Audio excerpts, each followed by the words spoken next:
Essa é a reflexão de hoje, um convite para voltar o coração à palavra e deixar Deus tratar aquilo que ninguém vê.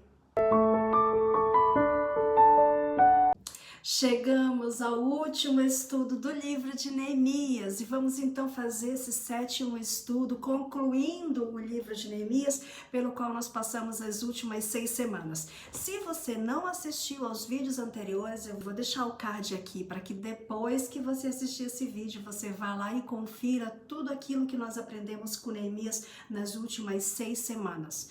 Nós estamos, como bons brasileiros que somos, acostumados a algumas novelas onde tudo acaba feliz para sempre, tem o casamento do ator lá, do personagem principal com a personagem principal, e todo mundo é feliz e tudo dá certo.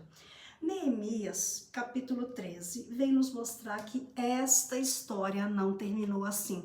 Não terminou como felizes para sempre. Neemias passou 10 anos fora de Jerusalém. O muro tinha sido construído, os portões tinham sido restaurados, eles tiveram um momento de arrependimento, então o povo voltou a contribuir com o imposto do templo, o povo parou de trabalhar no sábado, o povo parou de plantar no ano sabático, o povo se separou dos casamentos estrangeiros.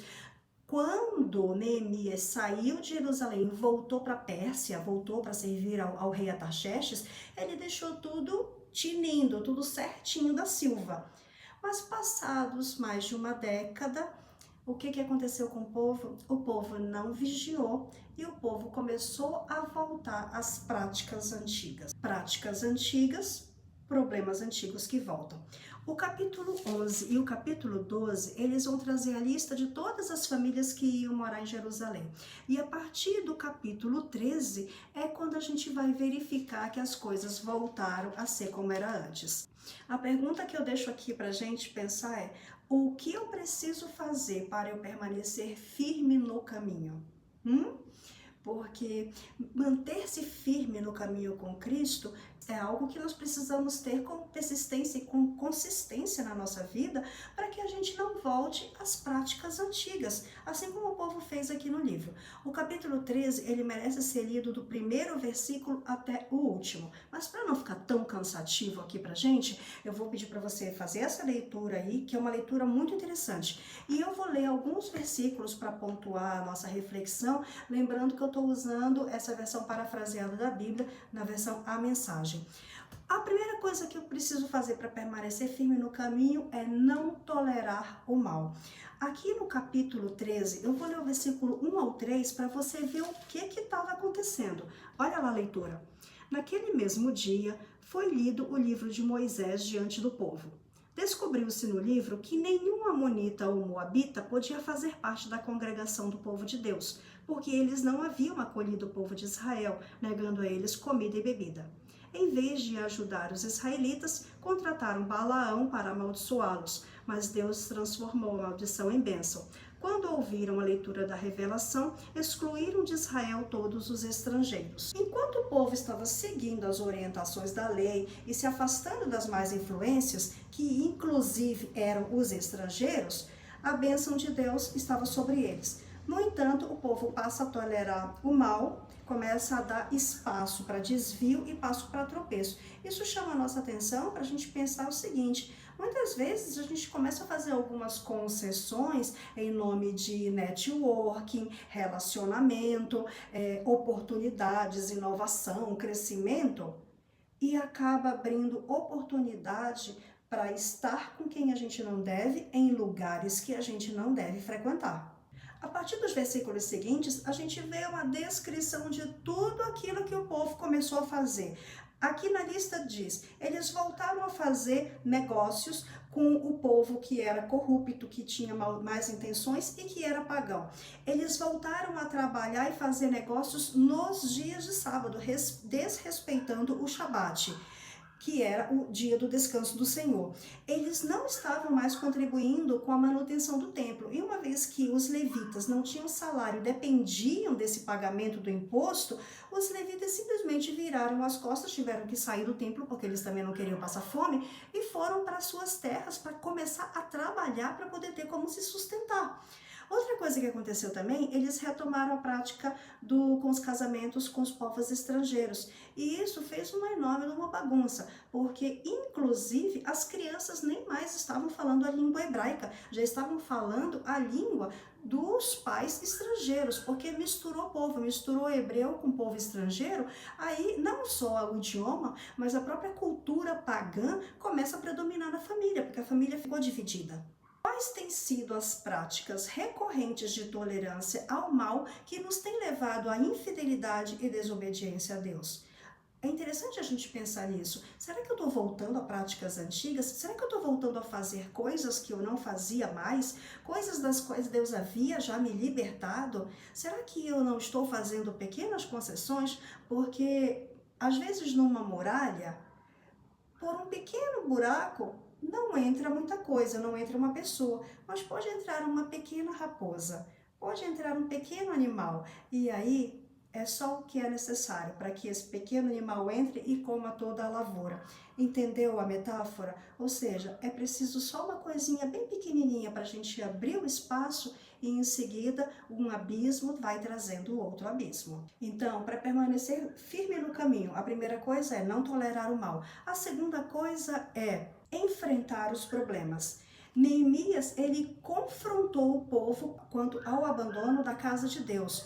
Vamos ler aqui os versículos 7 até o 13, onde a gente vê o seguinte: cheguei a Jerusalém, e foi quando soube que Eliasibe havia cedido espaço para Tobias nos pátios do templo de Deus. Não, pensa comigo, Eliasibe é o sacerdote. Ele pega uma sala dentro do templo e ele cede essa sala para ser escritório de Tobias. Vocês lembram quem é Tobias, né? Um dos irmãos Metralha? Um dos caras que se reuniu com Sanbalate, com Gesem, para quê? Para matar os projetos de Neemias, inclusive para matar Neemias. Ou seja, o cara é um inimigo, ele põe o cara dentro do templo, dá uma sala para ele, monta um escritório para ele.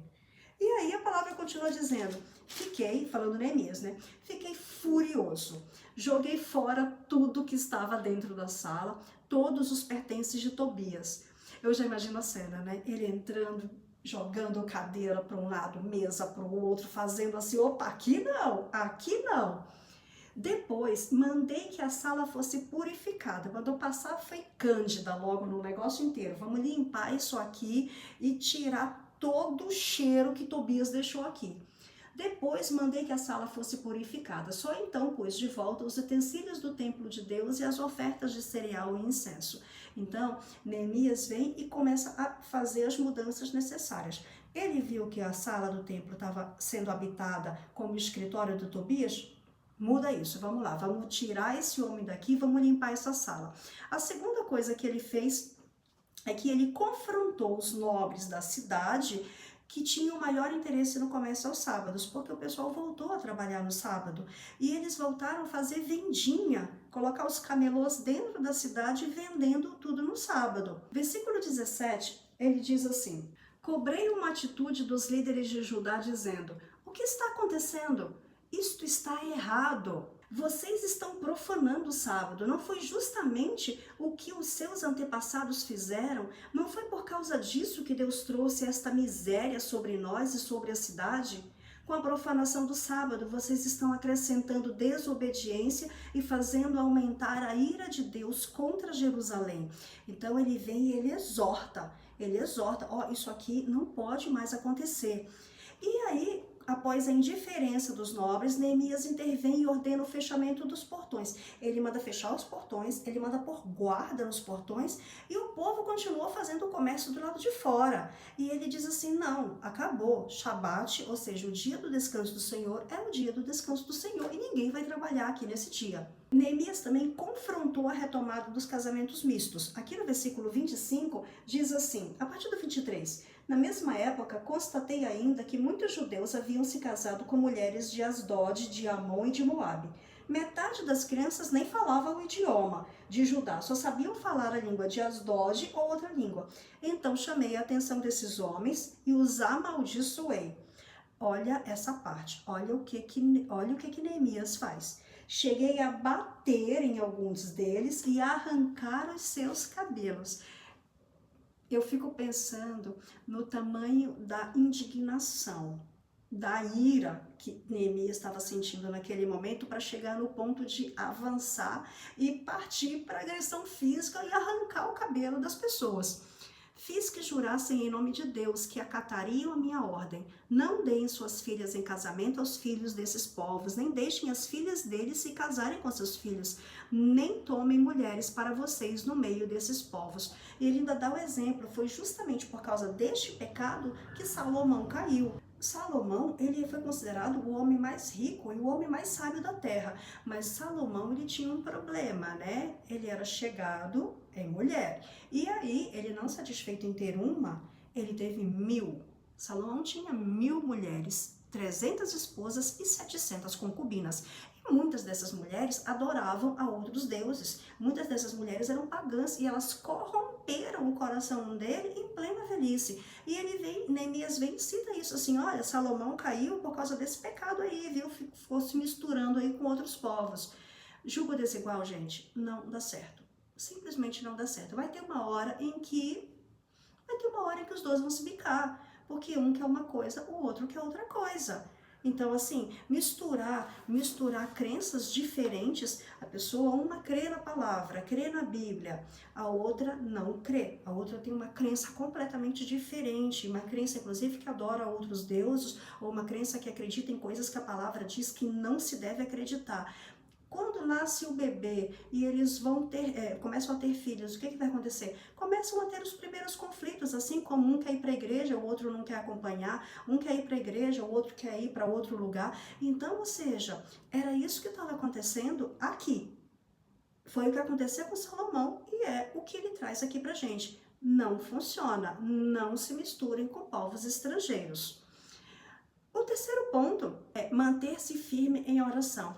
É muito interessante isso, porque a gente vai ver no versículo 14 que ele diz, por isso lembra-te de mim, ó Deus. No versículo 22, ele volta e diz, lembra-te de mim, ó Deus, tem compaixão por mim. E a última frase do livro de Neemias, que é o versículo 31, diz, lembra-te de mim, ó Deus, para sempre. A gente viu desde o capítulo 1 que Neemias era um homem de oração. A gente vê desde lá do início que ele passa 4 meses em oração e jejum antes de falar com o rei. Na hora de falar com o rei Artaxerxes, ele ora novamente. Durante todo o livro, ele vem, lembra-te de nós, a boa mão de Deus estava comigo. Ele está em constante oração. E nesse momento, manter-se firme em oração foi fundamental para que ele pudesse restabelecer aquilo que já estava bagunçado. Perguntas que Neemias deixa para aqui para nós refletirmos é: você está cansado de lutar contra seus pecados? Você está cansado de lutar contra a rebeldia dos seus filhos ou dos seus netos? Você está sem forças para continuar caminhando com fé, com coragem, com ousadia? Lembre da oração de Neemias. Ore como ele orou. Lembra-te de mim, ó Deus. Tem compaixão de mim por teu grande amor e por tua fidelidade. Nós precisamos confiar no Senhor. Nós precisamos manter a nossa persistência na presença do Senhor, orando, dependendo dele. Todos os dias a gente precisa lembrar que as misericórdias dele se renovaram sobre a nossa vida naquela manhã e que naquele dia nós dependemos dele. Nós dependemos do Senhor para todas as coisas. Você não acorda amanhã se Deus simplesmente fechar o ar do seu nariz. Se seus pulmões amanhã não entrar oxigênio nos seus pulmões, amanhã você simplesmente não acorda mais. Nós dependemos do Senhor para tudo, para nós andarmos, para nós vivermos, nós precisamos dele para todas as coisas. Então, lembra-te de mim, ó Senhor, me dê forças para continuar nessa jornada, que de mim mesmo eu não consigo. Assim como Neemias, nós somos chamados à reconstrução deste mundo. Você já parou para pensar nisso? Se nós agirmos com tremor, com fé, com integridade, com temor a Deus, com obediência à sua palavra, nós estaremos testemunhando a este mundo que existe um Deus que é todo-poderoso. Estaremos mostrando para esse mundo que um dia ele enviou o único filho que ele tinha para morrer numa morte de cruz em nosso lugar.